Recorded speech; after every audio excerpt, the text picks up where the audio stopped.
ዘርፌ የቤዛን ንብረት እንግዲህ አጭበርብራ በመውሰድ የቤት እመቤት ሆናለች። አሁን እንግዲህ ቤዛ በገንዘብ ሀብትና ንብረቷ እሷም እንግዲህ ስደተኛና የሳሚና የሉሲ ጡረተኛ ሆና ትገኛለች።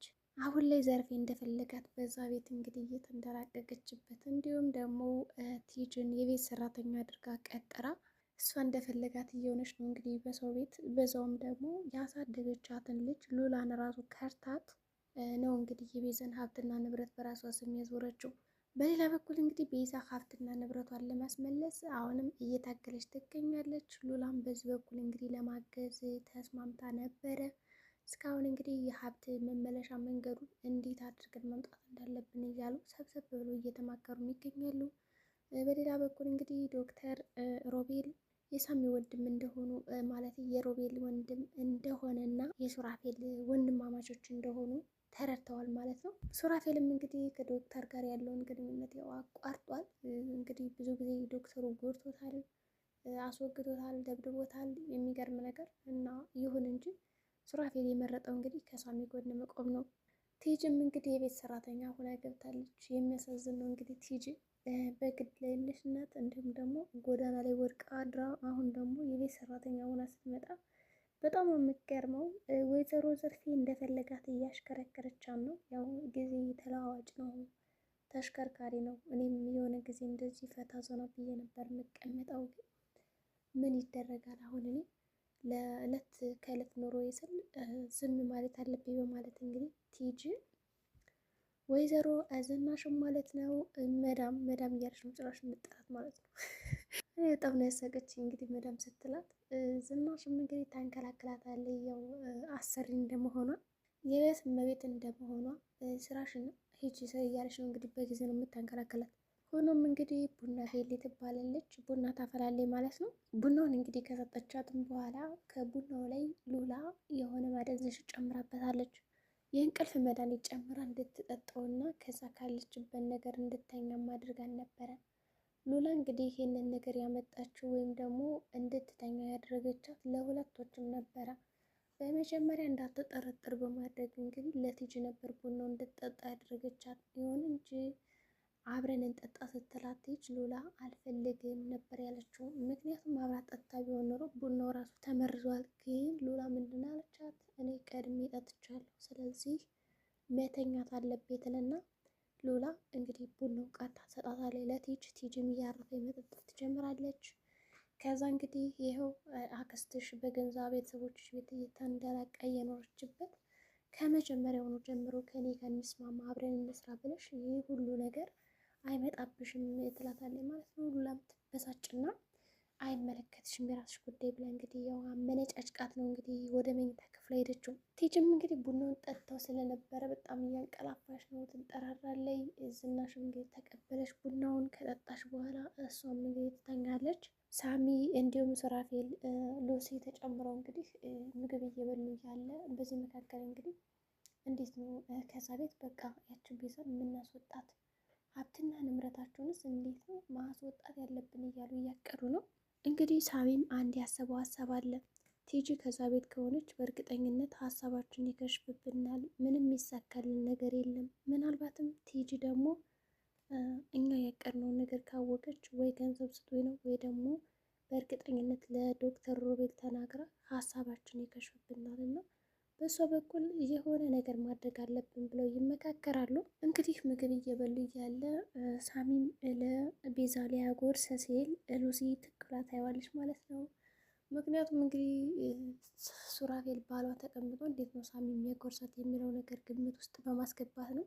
ሳሚ ምንድን ነው የምታጎርጭብኝ ልና እንግዲህ በጣም ትልቅ እየጎርሻ ያጎርሻታል።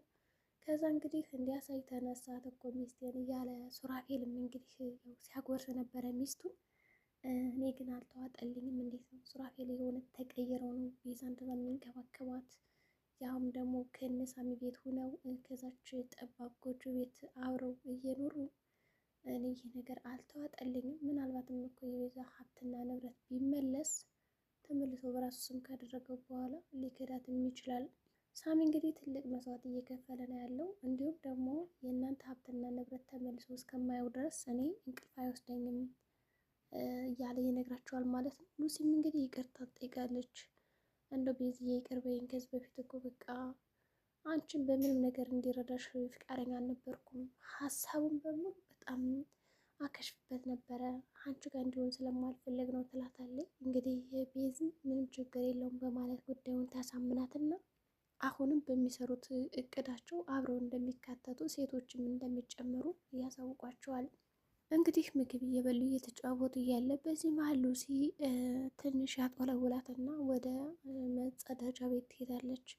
ሳሚ ደግሞ ምን ሆነች ነው ሲሉ እንግዲህ እነሱ ምግብ ቀርቦ እንደዛ ስትሆን በእርግጠኝነት ያው ሳሏ መጥቶ ነው እንግዲህ ያለው ሳሏ እንግዲህ ሳል ወደ መጸዳጃ ያስሮጣል ማለት ነው።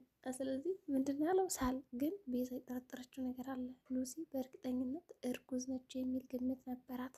ሉሲም እንግዲህ አላወቀችውም። እንግዲህ ሉሲም አያቴ አግቢ እያለች ነው። ከዛ በተጨማሪ የልጅ ልጅ እፈልጋለሁ እያለች ነው። ስለዚህ ለምን አንጋባም በፍጥነት ብትለውም ሳሚ ይህንን ጉዳይ ልክ እንደ ቁም ነገር እየወሰደው አይደለም። ምክንያቱም አንዴ ከቤቴ ከገባሽ በቃ ሚስቴ ነሽ ብሎ ነው የሚያስበው። ድግስ ምናምን የሚባል ነገር መደገስ ስለማይፈልግ በቃ ዝም ብሎ በቀላል ነው የሚያልፈው። መጀመሪያ የነቤዛ ሀሳብ ይለቅ የቤቱ ጉዳይ ምናምን በቃ ፈታ ብለው እንዲኖሩ ፈልጋለሁ። ከዛ ውጭ ግን እስኪ ይቆያል፣ እያረጋጋት ነው። ሉሲ ደግሞ በጣም አይወደኝም፣ አያስብልኝም። ይሄ በቃ ሁለት መድኃኒት ሆኖብኛል። እንግዲህ ጨጓራ ተነሳብሽ ወይ ብላ ስጠይቃት ቤዛ ምንድን ነው ያለችው?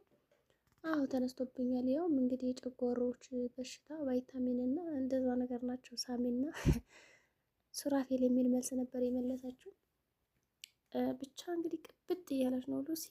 ከእርግዝና አንጻር ይሁን ከምን ይሁን ስትቀብጥባት ነበረ ከቤዛ ላይ። ቤዛ በሁኔታዋ ተገርማ ቆንጆች ምንድን ነው እንደዚህ የሚያነጫነጭሽ ምንድን ነው እያለ ለመናገር ቀረብ ብላ ሞከረች። ግን ሉሲ ቢያንስ እንኳ ሐኪም ቤት ይዤሽ ልሂድ ማለት ነበረበት ትላለች። ለሱ ታዲያን ያለው አይደለ ትላታለች ቤዛ። እንግዲህ ሉሲ እንደዚህ ታምሜ አይቶኝ ለምን ጥሎኝ ሄደ? ለምን በቃ ይዞሽ አላለም? ለምስ አንድ ጊዜ ስልክ ለምን አልደወለልኝም ብላ ነው እንግዲህ ንጭ የምትለው። እንግዲህ ሳሚ ሲደወለትም ስልክ እያነሳ አልነበረም። ምክንያቱም ከሉላ ጋር ያቀዱት ሀሳባቸውን እንዳይከሽፍባቸው። ቲጂ እንግዲህ መጸዳጃ ቤት ያስቀመጡት ሬሳ እንዳለ ደርሳበታለች ማለት ነው። አሁን ዘርፍ የምጠረጥራት ቲጂን ነው። አንቺ ነሽ ያስገባሽው እንጂ ማንም ሌላ ሰው ሊያስገባው አይችልም እያለች ነው። እሷ ደግሞ ሌላ ሰው እንዳስገባው ጠርጥራለች።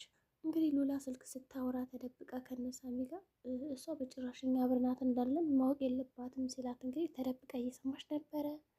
ከዛ እንግዲህ በስልክም በቃ ይኸውላችሁ የምትስማሙ ከሆነ ተስማሙ እያለቻቸው ነው። እንዲሁም ለዘርፍ የራሱ ድርድር አቅርባላታለች ቤቱን በስሟ እንደምትሰጣት። ከዛ በኋላ ደግሞ በቃ ስለምንም ነገር ነው እንደማትናገርባት፣ ስለ ሬሳውም ሆነ ስለምንም ለፖሊስ ማሳልፋ እንደማትሰጣት እንግዲህ ነግራታለች።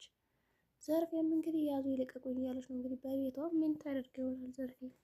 እንግዲህ ሉላም በጣም እያስመሰለችባት ነው አክስቷን መበቀል የምትፈልገው። ምክንያቱም የቤተሰቦቿን ሀብትና ንብረት እንዲሁም ደግሞ ያልታመመችውን ታምም ያለው ብላ ዋሽታት። ብቻ ግን ሉላ ታያለሽ ከዚህም በላይ ገና ስቃይ ይገባሻል እያለቻት ነው። ይሁን እንጂ ሉሲም እንግዲህ ለምን አይደውልም እያለች እንግዲህ ከቤዛ ጋር ጭቅጭቅ ትገጥማለች። ቤዛም ኧረ እባክሽ ተረጋጊ፣ በቃ እስኪ መጀመሪያ እሱ ደህና ይሁን ከዛም በኋላ ታይዋለች ትላታለች ጉዳዩን። እሺ በማለት እንግዲህ ያው ዝም ብላለች ማለት ነው። ከዛ በተጨማሪ ያደረገችው ነገር ምንድን ነው? በቃ ይህን ሬሳ እንቅበረው፣ ጓሮ እኮ አለ በቃ ነው ያለቻት። ሰው ጓሮ ደግሞ አልቀብርም ትላለች እንግዲህ እነሳሚ ደግሞ መጥተው ቤዛን ለማፈን እሷንም ለማስፈራራት በአካል እንዲመችን በማለት ወደዛ ቤት ለመምጣት አስበዋል። ወደ እነ ቤዛ ሉሲ እንግዲህ ያዙ ይልቀቁኝ ያለች ነው። አሁንም ቤዛ ደግሞ እርጉዝ እንደሆነች ጠርጥራለች። ሉሲ እንግዲህ አላወቀችው። እንግዲህ ሳሚ የልጅ አባት እንደሆነ ልትነግረው ስትደውል እየሰማ አይደለም፣ ስልኩም ዝግ ነበረ። በእርግጠኝነት ሳሚ ልጅ ሊመጣ እንደሆነ ካወቀ ይከፋዋል ብዬ አስባለሁ። ብቻ ግን መጨረሻቸው ምን ሊሆን ይችላል? አትሌት ቤዛም ድርድር ላይ ናት። ከሁለቱም ጎን ነው እንግዲህ የሆናቸው።